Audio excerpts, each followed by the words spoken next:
اور اس دور میں یزید کے حامی بھی پیدا ہوتے جا رہے ہیں۔ ہم اس پاکستان کی سرزمین پر اور پوری دنیا میں ایسے طبقات بھی دیکھ رہے ہیں جو یزید کو جنتی بنانے کی کوششیں کر رہے ہیں، اور یزید کے ساتھ معاذ اللہ رضی اللہ کے الفاظ لگانے کی کوششیں کر رہے ہیں، اور وہ مختلف قسم کے دلائل دے کر یہ ثابت کرنے کی کوشش کرتے ہیں کہ یزید تخت پہ بیٹھ چکا تھا۔ تو جب وہ تخت پر بیٹھ چکا تھا، اب وہ حاکم تھا، اور حاکم کی اطاعت قرآن و حدیث میں واجب ہوتی ہے۔ بالفاظ دیگر وہ یہ کہنا چاہتے ہیں کہ جب یزید حاکم بن چکا تھا تو معاذ اللہ امام حسین کو چاہیے تھا کہ وہ یزید کی بیعت کرتے۔ آج ابتداءً قرآن و حدیث کی روشنی میں چند دلائل سے یہ نقطہ واضح ہوگا کہ یزید جو تخت پر بیٹھا تھا، وہ تخت پر بیٹھ کر بھی شرعاً حاکم کہلانے کے لائق نہیں ہوا تھا۔ اس لیے آئیے جو پہلی آیہ کریمہ پیش کر رہا ہوں یہ سورۃ البقرہ ہے، آیت مبارکہ نمبر 124 کا مطالعہ کریں۔ جب اللہ رب العزت نے حضرت ابراہیم علیہ السلام سے کلام فرمایا اور حضرت ابراہیم علیہ السلام کے واقعات کو بیان کیا، اللہ رب العزت اپنے کلام میں ارشاد فرما رہا ہے وَإِذِ ابْتَلَىٰ إِبْرَاهِيمَ رَبُّهُ بِكَلِمَاتٍ فَأَتَمَّهُنَّ کہ جب اللہ رب العزت نے حضرت ابراہیم علیہ السلام کو آزمایا، حضرت ابراہیم علیہ السلام ہر آزمائش میں پورے اترے۔ رب کائنات اپنے خلیل کو آزماتا گیا، کبھی آگ میں ڈال کے آزمایا، کبھی اولاد نہ دے کے آزمایا، پھر بڑھاپے میں اولاد عطا کر کے آزمایا۔ رب کائنات ابراہیم علیہ السلام کو آزماتا رہا، آزماتا رہا۔ فَأَتَمَّهُنَّ ابراہیم علیہ السلام ہر آزمائش میں پورے اترتے رہے۔ جب حضرت ابراہیم علیہ السلام آزمائشوں میں پورے اترے تو اللہ نے ایک بشارت عطا کی۔ رب کائنات نے فرمایا قَالَ إِنِّي جَاعِلُكَ لِلنَّاسِ إِمَامًا اے میرے خلیل، ان آزمائشوں میں آپ پورا اترتے رہے، میں آپ پہ راضی ہو گیا اور آپ کو بشارت دیتا ہوں، خوشخبری دیتا ہوں انی جاعلک للناس اماما اے میرے خلیل، ہم سرزمین دنیا پر اور اس کائنات میں آپ کو تمام انسانوں کا امام بناتے ہیں۔ انی جاعلک للناس اماما، اللہ نے ابراہیم علیہ السلام کو امامت عطا فرما دی۔ جب اللہ نے ابراہیم علیہ السلام کو امامت عطا فرمائی تو ابراہیم علیہ السلام رب کی بارگاہ میں عرض کرتے ہیں قَالَ وَمِن ذُرِّيَّتِي اے مالک کائنات، وہ امامت جو تو نے مجھے عطا کی ہے وہ امامت میری نسلوں کو بھی عطا کر، وہ امامت میری اولاد کو بھی عطا کر، وہ امامت میری ذریت کو بھی عطا کر۔ رب کائنات نے ابراہیم علیہ السلام کی یہ دعا اور الفاظ قبول کر لیے، لیکن ساتھ ایک شرط لگا دی۔ اللہ نے فرمایا میرے خلیل، یہ امامت آپ کی ذریت میں چلتی رہے گی، آپ کی نسل میں چلتی رہے گی، لیکن قَالَ لَا يَنَالُ أَحَدِ الظَّالِمِينَ لیکن آپ کی ذریت میں بھی جو ظالم ہوگا وہ امام بننے کے لائق نہیں ہوگا۔ یہ نقطہ سمجھنے والا ہے، لا ینال احد الظالمین، جو ظالم ہوگا وہ امام اور حاکم بننے کے لائق نہیں ہوگا۔ اس آیت کریمہ کی روشنی میں دیکھیں، حضرت امام قرطبی بیان کرتے ہیں حضرت امام جلال الدین سیوطی بیان کرتے ہیں، امام رازی تفسیر کبیر میں بیان کرتے ہیں، حضرت علامہ قاضی ثناء اللہ پانی پتی بیان کرتے ہیں۔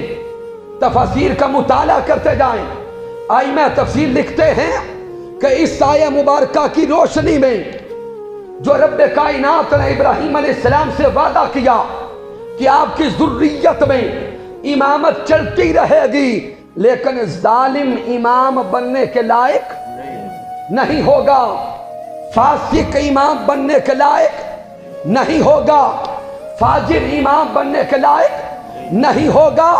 ائمہ تفسیر بیان کرتے ہیں، پھر شارحین حدیث بیان کرتے ہیں، یزید کی اگر زندگی کو دیکھیں، یزید ظالم بھی تھا، فاسق بھی تھا، فاجر بھی تھا، شرابی بھی تھا، زانی بھی تھا، کتے پالنے والا بھی تھا۔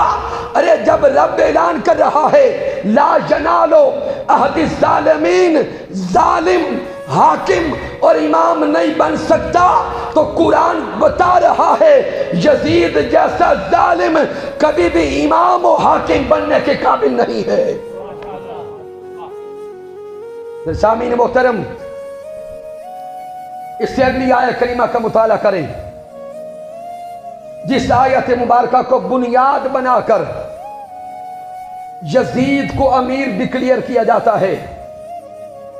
سورۃ النساء کو پڑھیں، مالک کائنات سورۃ النساء آیت کریمہ نمبر 59 میں ارشاد فرما رہا ہے، یا ایھا الذین آمنوا اطیعوا اللہ واطیعوا الرسول وَأُولِي الْأَمْرِ مِنْكُمْ فَإِن تَنَازَعْتُمْ فِي شَيْءٍ فَرُدُّوهُ إِلَى اللَّهِ وَالرَّسُولِ۔ اللہ کے کلام پہ غور کریں، ذوق تھوڑی دیر بعد انشاءاللہ تعالیٰ اور دوبالا ہوتا جائے گا، لیکن ابتداً چونکہ آیات کریمہ ہیں اس لیے آپ کو ذہنی بیداری کے ساتھ یہ نقطہ سمجھنے کی ضرورت ہوگی۔ اللہ رب العزت فرما رہا ہے، یا ایھا الذین آمنوا اطیعوا اللہ واطیعوا الرسول، اے ایمان والو اطاعت کرو اللہ کی اور اطاعت کرو اللہ کے رسول کی۔ وَأُولِي الْأَمْرِ مِنْكُمْ، اور اطاعت کرو اولی الامر کی۔ فَإِن تَنَازَعْتُمْ فِي شَيْءٍ فَرُدُّوهُ إِلَى اللَّهِ وَالرَّسُولِ، اور پھر اگر تمہارا کسی معاملہ میں تنازع ہو جائے، کیا ہو جائے؟ پیچھے تک سارے بولے کیا ہو؟ تنازع ہو جائے، اختلاف ہو جائے، تو وہ اختلاف لے کر لوٹ جاؤ الی اللہ والرسول، اللہ کی طرف اور اللہ کے رسول کی طرف۔ اب یہاں پہ غور کریں، اللہ نے اس آیت کریمہ میں 3 اطاعتوں کو بیان کیا، اللہ کی اطاعت، اللہ کے رسول کی اطاعت، اور اولی الامر یعنی کوئی حاکم ہو تو اس کی اطاعت۔ اسی آیت کریمہ کی روشنی میں وہ ثابت کرنے کی کوشش کرتے ہیں کہ یزید حاکم بن چکا تھا، معاذ اللہ اس کی اطاعت واجب تھی۔ تو سامعین اسی آیت کریمہ پہ غور کریں، رب کائنات نے 3 اطاعتوں کو بیان کیا، لیکن انداز بیان کیا ہے؟ اللہ فرماتا ہے یا ایھا الذین آمنوا اطیعوا اللہ، اطاعت کرو اللہ کی۔ کس کی؟ پیچھے تک سارے بولیں گے کس کی اطاعت؟ اللہ کی اطاعت۔ واطیعوا الرسول، اور اطاعت کرو اللہ کے رسول کی۔ واولی الامر منکم، اور اپنے حاکم کی، اولی الامر کی۔ اب اولی الامر سے مراد بطریق تنزل چلتے جائیں تو والدین بھی آتے ہیں اور اساتذہ بھی آتے ہیں، لیکن چونکہ میں ایک نقطے پہ فوکس دینا چاہتا ہوں، اللہ 3 اطاعتوں کو بیان کر رہا ہے، لیکن انداز یہ کہ 2 اطاعتوں کے ساتھ لفظ اطیعوا آیا ہے، اطیعوا اللہ واطیعوا الرسول۔ جب تیسری اطاعت کو بیان کیا تو لفظ اطیعوا نہیں آیا۔ غور کریں، اللہ کے نام کے ساتھ لفظ اطیعوا آ گیا، رسول کے ساتھ بھی لفظ اطیعو آ گیا. جب اولی الامر کا ذکر کرنا تھا تو لفظ اطیعو نہیں آیا. یہ اطیعو کا آنا اور اولی الامر کے ساتھ نہ آنا یہ چند نکات دے رہا ہے کہ لفظ اطیعو اللہ کے ساتھ اور اللہ کے رسول کے ساتھ آ رہا ہے. لفظ اطیعو یہ بیان کر رہا ہے اللہ کی اطاعت اور اللہ کے رسول کی اطاعت، یہ دونوں اطاعتیں غیر مشروط ہیں. یہ دونوں اطاعتیں اونچا بولیں غیر مشروط ہیں.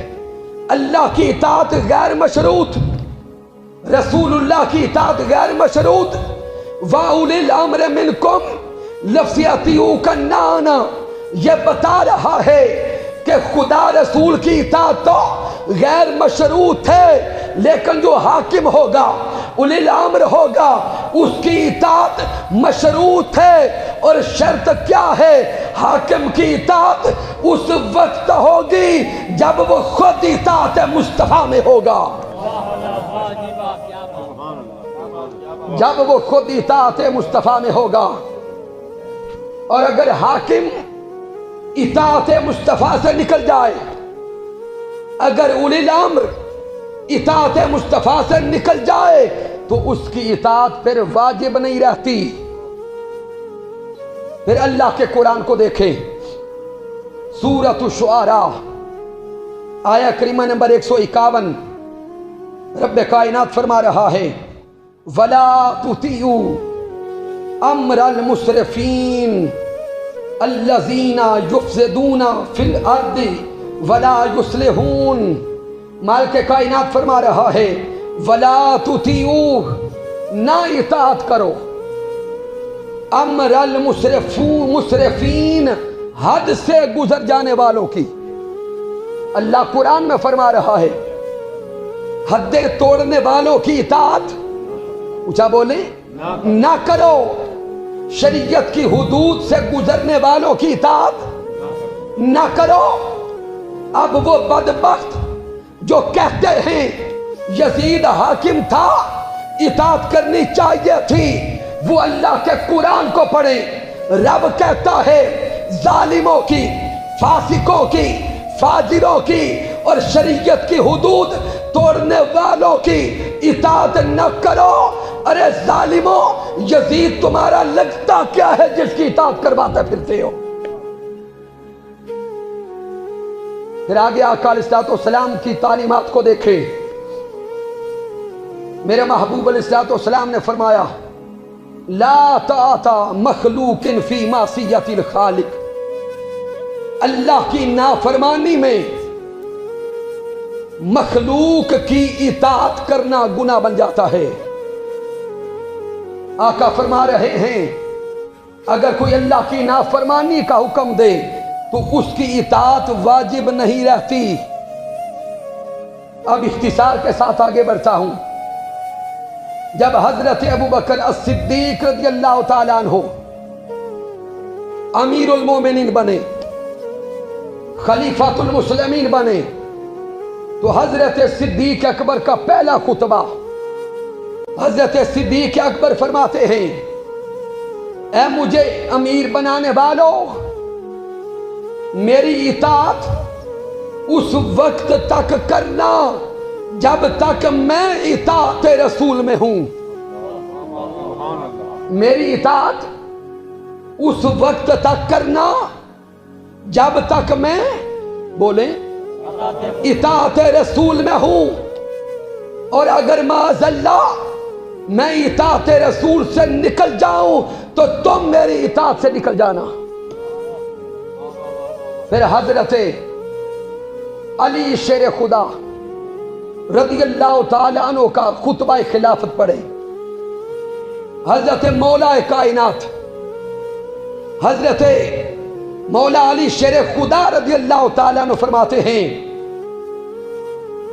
کہ میں جو حکم تمہیں اللہ اور اس کے رسول کی اطاعت میں دوں اس پہ عمل کرنا تم پہ لازم ہے، چاہے تمہارا دل قبول کرے یا نہ کرے. تو حضرت علی شیر خدا کے بھی کلمات یہی پیغام دے رہے ہیں کہ حاکم کی اطاعت اس وقت تک ہوتی ہے جب تک وہ خدا اور رسول کی اطاعت میں ہوتا ہے۔ اب اس تناظر میں اگر یزید کی زندگی کو دیکھیں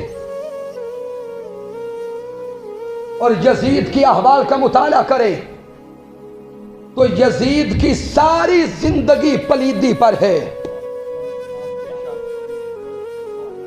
یزید کی ساری زندگی بدبختی پر ہے، یزید کی ساری زندگی لعنتوں پر مبنی ہے۔ وہ بچپن سے کتوں کا اور کئی قسم کے جانوروں کو پالنے کا شوق رکھنے والا تھا۔ جو ہی زندگی کی ایام کو گزارتا چلا گیا، جب جوانی کو پہنچا تو شرابی ہو گیا، اور جب یزید بدبخت سن 60 ہجری کو تخت پہ بیٹھا، اس نے شریعت محمدی کی حدود کو توڑا، شراب کو عام کر دیا، ماں بہن سے نکاح کو جائز کہنے لگا، اور 3 یا 4 سالہ اس کا دور حکومت اتنا سیاہ دور تھا کہ اس کے دور حکومت کے پہلے سال مارکائے کرب و بلا بپا ہوا۔ اس کی حکومت کے پہلے سال اس نے نواسائے مصطفیٰ کو شہید کروایا، حکومت کے دوسرے سال اس بدبخت نے مدینہ المنورہ پہ حملہ کیا، مسجد نبوی پہ حملہ کیا، مسجد نبوی کے اندر معاذ اللہ گھوڑے باندھے گئے۔ مدینہ طیبہ میں اور حرم مدینہ میں 1000 صحابہ و تابعین کو شہید کیا گیا،